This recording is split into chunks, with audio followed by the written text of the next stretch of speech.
पशुपतिनाथ का व्रत करो मेरी जीजियों, मना नहीं। मेरे भाई पशुपतिनाथ का व्रत करें, मना नहीं। मेरी बेटी बेटा पशुपतिनाथ का व्रत करें, पर उस व्रत का नियम तुम्हारी जिंदगी में होना चाहिए कि हमें उस व्रत में दूसरे के घर का पानी नहीं पीना, हमें उस व्रत में दूसरे के घर का भोजन नहीं करना, हमें उस व्रत में अपना घर में बना हुआ, बाजार का नहीं, अपने घर में बना हुआ, भले इतना सा आटे का हलवा हो, चाहे पंजेरी हो, मीठा चावल हो, खीर हो, जो कुछ भी बनाऊंगी मैं अपने घर में मेरे बाबा के लिए बनाऊंगी। अपने घर का बना हुआ लेकर जाना है, भले इतना सा ले जा, उसके 3 हिस्से कर लो, पर अपने घर का लेकर जा।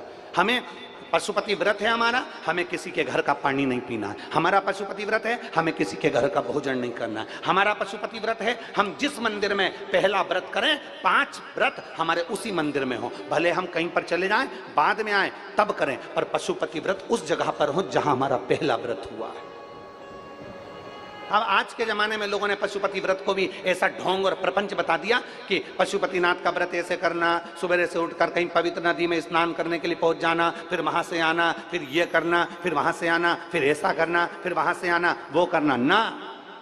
जैसा तुम सहज रहते हो, जैसे तुम निर्मल रहते हो, भोले स्वभाव से, सरल स्वभाव से, अच्छे स्वभाव से, बिना दिखावे के, बिना ढोंग के, बिना प्रपंच के, बिना किसी काम के, अर्थात तुम्हारे पास में अगर फूल हो तो वो चढ़ा दो, नहीं है हमें किसी से नहीं मांगना, हमें मांगना भी नहीं, और किसी की पेड़ से हमें तोड़ के लाना भी नहीं। अपने बगीचे में लगाए मांग लो, अपने बगीचे का है तोड़ लो, अगर नहीं बगीचे में 10 रुपए 5 रुपए तुम्हारे पास में है तो बाजार से खरीद कर चढ़ाओ, पर किसी के पेड़ से तोड़कर नहीं चलाऊंगी। मेरे को मेरे बाबा ने जो दिया है उसकी जगह में चावल चढ़ा दूंगी, पर मैं दूसरे के यहाँ का नहीं चढ़ाऊंगी। मेरा खुद का जो मेरे बाबा ने दिया है, और आज अगर कम दिया है तो एक दिन मेरा बाबा मुझे छप्पर फाड़ कर भी दे।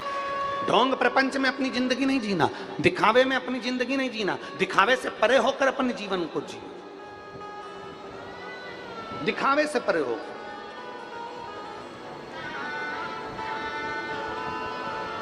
पांच सोमवार का व्रत होता है, हृदय से, दिल से, मन से, भाव से जो करता है, सुबह के समय स्नान कर पूजन की तैयारी करो, पूजन की थाली साथ में लेकर जाओ, सारा साहित्य जो तुम्हारे घर में हो वो लेकर जाओ, भगवान शंकर के मंदिर में अभिषेक पूजन करिए, बाबा का पूजन कर कर थाली को वापस लेकर आ जाओ, वही थाली रख दो, शाम को उसी थाली को लेकर जाना है। कितने दिए जम के बोलो जरा, 6 दिए लेकर जाना है, मीठे का प्रसाद लेकर जाना है, और बाबा को प्रणाम करने का भाव लेकर जाना है। थाली में दिए रख लो, प्रसाद रख लो, प्रसाद के हिस्से घर से कर कर मत लेकर जाना, मंदिर में बैठकर प्रसाद के हिस्से करना। प्रसाद का हिस्सा कब करा जाता है? जब 5 दिए मंदिर के अंदर लग गए, उसके बाद में प्रसाद के 3 हिस्से करे जाते हैं। प्रसाद के 3 हिस्से तब करें। भगवान के मंदिर में पूजन अर्चना करो, अर्चना पूजन करने के बाद में दिए रखकर, दिए पूरे 6 जमीन पर रखिए, 6 दिए में से 5 दिए प्रज्वलित कर लीजिए, प्रसाद के 3 हिस्से कर लीजिए। बाबा देवादिदेव महादेव से अपने मन की बात कह दो, बाबा आज मेरा पहला पशुपति व्रत है, बाबा आप इसे स्वीकार करना मेरे दातार, मैं बस आपके भरोसे हूँ मेरे बाबा, ऐसी कृपा करना, ऐसी करुणा करना, मेरा व्रत स्वीकृत हो। बाबा को प्रणाम करो, 5 दिए जलाए हुए रखो वहीं पर, 1 दिया बिना जला उसको वापस थाली में रख लो, प्रसाद के 2 हिस्से मंदिर में छोड़ दो, 1 हिस्सा थाली में लेकर वापिस सजाओ। घर के अंदर जब प्रवेश करो उस समय पर राइट हैंड में सीधे हाथ पर बैठ जाओ, घर की ओर अपना मुख कर लो, और वहीं पर बैठकर 6ठे नंबर का जो दिया है वो जला दो। वहाँ बैठकर बाबा से प्रार्थना करना, बाबा मेरे व्रत को स्वीकार करना, मेरी ये कामना से मैंने ये व्रत किया है, बाबा को विनय करना, निवेदन करना। ऐसे 5 व्रत पूर्ण करिए। बीच में रजस्वला धर्म आ जाए छोड़ दो, कहीं जाना पड़ जाए छोड़ दो, कोई चतुर्थी, तीज, पंचमी तुम्हारा कोई व्रत आ जाए छोड़ दो, अगला सोमवार कर लो, पर करना 5 ही है, एक ही मंदिर में करना है जिस मंदिर में तुमने पहला व्रत करा। 5वां व्रत जब आए तब बाबा के लिए एक श्रीफल, भेंट, कुछ भी 108 जो तुम बाबा को चढ़ा सकते हो, फूल हो, पत्ती हो, चावल हो, मूंग हो, जो बाबा को दे सकते हो वो बाबा को समर्पित कर कर, बाबा को दिल से प्रार्थना कर कर, फिर वही की वही क्रम जैसा करा है। प्रसाद का जो 1 हिस्सा तुम लेकर आते हो, उस प्रसाद के हिस्से में से किसी को नहीं देना है, उसको पहले जब भोजन करने बैठोगे उस भोजन के पहले उस प्रसाद को खा लेना है, फिर अपना भोजन ग्रहण करना है। इसको कहते हैं पशुपतिनाथ का व्रत, जो जीव के कल्याण हेतु किया है। जीव कल्याण हेतु किया जाता है, संपूर्ण विश्व कल्याण हेतु किया जाता है, संपूर्ण जगत के उद्धार हेतु किया जाता है और संपूर्ण आनंद को देने वाला होता है, ये जीवन को सुख प्रदान करने वाला होता है। हम उसके भरोसे हो जाएं, उसके चरणारविंद में हमारी दृढ़ता प्रबल हो जाए, हम उसके आश्रित इतने हो जाएं कि जो करेगा मेरा ओमकारेश्वर बाबा करेगा, जो करेगा मेरा महाकाल बाबा करेगा, जो करेगा मेरा कुबेर भंडारी करेगा। और मेरा बाबा, अगर तुम्हारा विश्वास पक्का है, तुम्हारी भक्ति पक्की है, तुम्हारी दृढ़ता पक्की है, तुम्हारा भरोसा पक्का है, तो ये मान कर चलना, जैसा बाप अपने बच्चे की उंगली को पकड़ कर चलता है, बाप को ठोकर लग जाती है तो बाप बच ले, उसी तरह अपनी औलाद को ठोकर नहीं लगने देता, वो औलाद को गोदी में झेल लेता है, उसको गिरने नहीं देता। बच्चे की उंगली को पकड़ कर चलता है, बाप को ठोकर लग जाती है तो बाप बच ले, उसी तरह अपनी औलाद को ठोकर नहीं लगने देता, वो औलाद को गोदी में झेल। ऑन ऑफ कर सकते हो, तुम्हारा मोबाइल ऑनलाइन नहीं आएगा, कभी कभी ऑफलाइन भी हो जाएगा, तुम्हारे मोबाइल का नेटवर्क नहीं मिलेगा, ऑफलाइन हो जाएगा, तुम्हारा मोबाइल का डाटा हमेशा वो देखता रहता है कि तेरे कर्म क्या है, तूने क्या कर्म किया, तूने कैसे भजन किया, तूने कैसे स्मरण किया, तू क्या करा, किसका दिल दुखाया, क्या करा तूने। मेरा परमात्मा 24 घंटे हर पल, हर घड़ी, हर श्वास, हर क्षण में ऑनलाइन है, वो हर पल है, बस उसको महसूस करने वाला चाहिए। उसको कब महसूस करता है व्यक्ति? जब बड़ी खुशी का समय आता है तो परमात्मा याद नहीं आता। परमात्मा शादी में, ब्याह में, घर में कोई कार्यक्रम हो, उसमें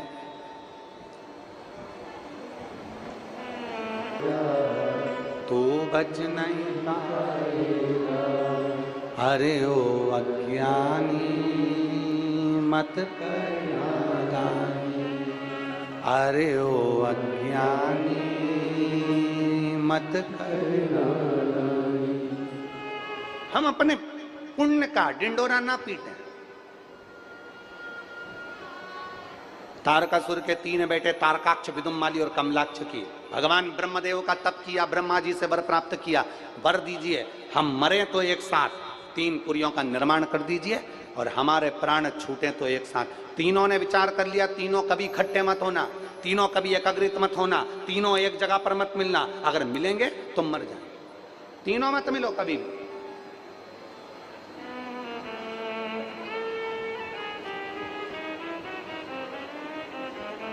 तीनों बहुत उपद्रव मचाने लगे,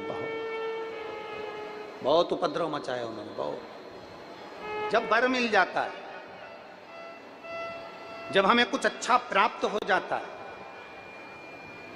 जब हमें बहुत कुछ मिल गया, माना आप बहुत विद्वान हो गए, माना आपके पास में बहुत वैभव हो गया, माना आपके पास में बहुत दौलत हो गई, माना आपके पास में बहुत सत्ता हो गई, माना आपके पास में एक से बढ़कर एक डिग्रियां हैं, माना आपने बहुत सारी एजुकेशन प्राप्त कर ली, माना आपने सब कुछ अपने पास में रख लिया, फिर भी एक बात का अंदाजा लगा कर रखना, आप कितने बड़े भी विद्वान बन जाओ, आप कितने बड़े भी धनपति और करोड़पति बन जाओ, पर एक चीज का अंदाजा लगा कर रखना कि विद्वान के साथ, विद्वत्ता के साथ में, धनपति के साथ में, करोड़पति के साथ में अपने भीतर नम्रता जरूर रखना। नम्रता रखोगे तो जीवन का सुख आपके साथ में होगा।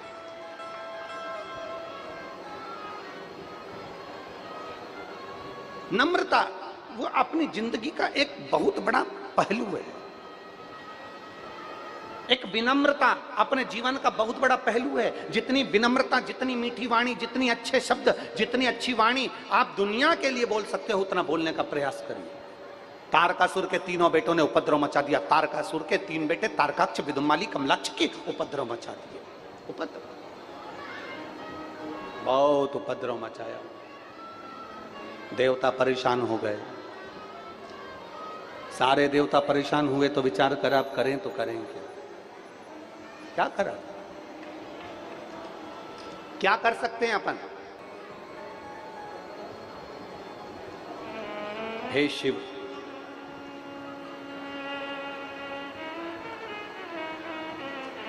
हे शंकर,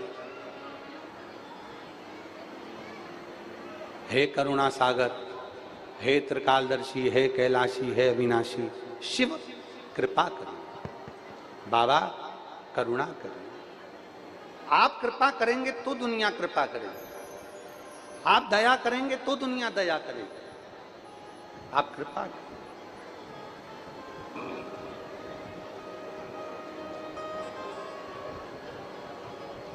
और दया करो भगवान, सब पर दया करो। दाता दया निधान, सब पर दया करो। हम तेरी संतान, सब पर दया करो। बाबा दया निधान, सब पर दया करो। दया करो भगवान, सब पर दया करो। हम तेरी संतान, सब पर दया करो। हम तेरी औलाद हैं, हम तेरी संतान हैं। सबसे ज्यादा गुस्सा कौन करती है? कौन करता है सबसे ज्यादा गुस्सा? शिव महापुराण की कथा कहती है सबसे ज्यादा गुस्सा मां करती है। सबसे जल्दी राजी कौन होती है? सबसे जल्दी राजी कौन हो जाता है? मां। मां जितना जल्दी गुस्सा करती है, जितनी तेज गुस्सा करती है, उतनी जल्दी राजी हो जाती है। जितना गुस्सा करती है मां, उतनी जल्दी राजी हो जाती है।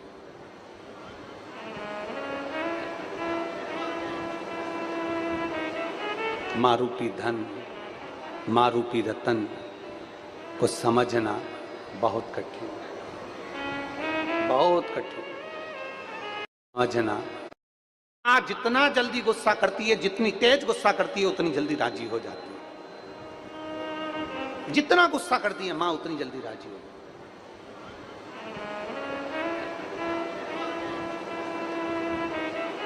मां रूपी धन, मां रूपी रतन को समझना बहुत कठिन, बहुत कठिन, बहुत कठिन। शिव कथा कर रही है, भगवान शंकर का संवाद कर रहा है। तारकासुर के तीनों बेटों ने उपद्रव किया, भगवान शंकर से प्रार्थना करी देवताओं ने, तो शिव जी ने कह दिया तुम चिंता मत करो, 33 कोटि देवता पशु बन जाओ, मैं तुम्हारा पति बन जाता हूं। तुम सब पशु बनो, मैं तुम्हारा पति बनूंगा। पति का मतलब होता है भरण पोषण करने वाला, पति का मतलब होता है रक्षा करने वाला, पति का मतलब होता है तुम्हारा साथ देने वाला, पति का मतलब होता है तुम्हें संभाल कर रखने वाला, पति का मतलब होता है कि जो तुम्हारी सुख दुख का साथी हो, वो पति कहलाता है। उसको पति कहते हैं।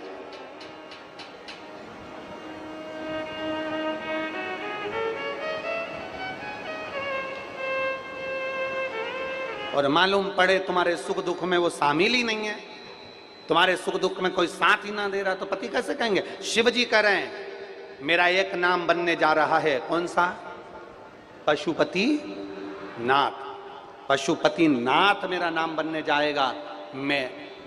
मेरे को लोग पशुपति नाथ कहेंगे। पति का मतलब होता है कि मैं संपूर्ण विश्व में जितने भी जीव हैं, चराचर हैं, जलचर हैं, थलचर हैं, वायुचर हैं, संसार में जितने लोग जन्म लेते हैं, संसार में जितने लोग पैदा होते हैं, शंकर भगवान कहते हैं उन सब का पति मैं रहूंगा, उनका भरण पोषण करने वाला, उनकी रक्षा करने वाला। पशुपति। एक काम करो, तुम सब पशु बन जाओ, सब पशु बन जाओ। सारे देवता पशु बन गए। शंकर जी ने बड़े नंदी का रूप रख लिया। बड़े नंदी का रूप रखकर भगवान शंकर उनको लेकर भागे, और भगवान शिव ने कह दिया कि तीनों असुरों के पुरियों में प्रवेश कर जाना और उन तीनों को बाहर निकाल लेना। तीनों की पुरियों में प्रवेश कर गए, तीनों को बाहर निकाल लिया। शंकर भगवान ने नंदी बनकर बड़े पशु का रूप रखकर अपने सींग से उनको मारने का प्रयास किया। जो मारने का प्रयास करा, नीचे से तारकाक्ष निकला। तारकाक्ष ने भगवान शंकर का सिर काटा, सिर कटा, गिरा नेपाल की धरा पर, धड़ पृथ्वी पर। तुरंत जैसे धड़ गिरा, शिवजी ने तुरंत अपना असली स्वरूप धारण करा और शंकर जी ने त्रिशूल उठाकर तीनों असुरों का संहार कर दिया। भगवान का जहां धड़ है वहां पर आज भी लोग केदारनाथ कहते हैं और जहां भगवान का शीश है उसको पशुपतिनाथ कहते हैं।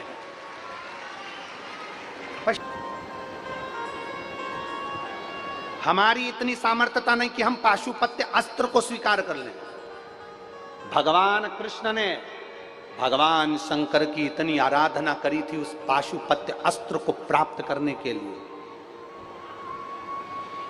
पाशुपत्य योग को प्राप्त करने के लिए। भगवान कृष्ण ने तप किया, भगवान कृष्ण ने साधना करी, भगवान कृष्ण ने बहुत तप साधना करी। और जरा ध्यान दीजिए, राम जी ने तप साधना कर कर पाशुपत्य अस्त्र प्राप्त करा, भगवान कृष्ण ने प्राप्त किया। हमारी इतनी साधना नहीं है, हमारा इतना तप बल नहीं है, हमारा इतना तेज भजन नहीं है, हमारी इतनी साधना नहीं है कि हम पशुपति अस्त्र को अपन ले सकें भगवान शंकर से। पर भगवान पशुपतिनाथ का व्रत एक ऐसा व्रत है जो पशुपति अस्त्र के बराबर होता है अगर हम उस व्रत को धारण करते हैं। पशुपति अस्त्र हमारे बस का नहीं है, पशुपति व्रत हमारे बस का है। हम पशुपति अस्त्र को प्राप्त नहीं कर पाते।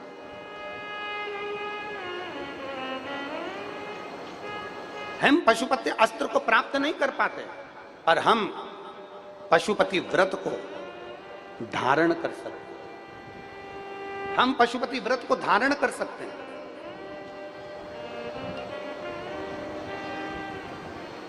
हम पशुपति व्रत को जितना धारण करेंगे, पशुपति व्रत को हम धारण करें और पशुपति व्रत को धारण कर कर हम भगवान की अविरल भक्ति को पा सकते हैं। ऐसा कौन सा कार्य है जो पशुपति व्रत से नहीं हो सकता? ऐसा कौन सा कार्य है जो पशुपति व्रत से नहीं हो सकता? हम कर सकते हैं। और शंभु शरणे मांगू घड़ी रे दुख काटो दया करीने दर्शन आपो। शंभु शरणे मांगू घड़ी रे दुख काटो दया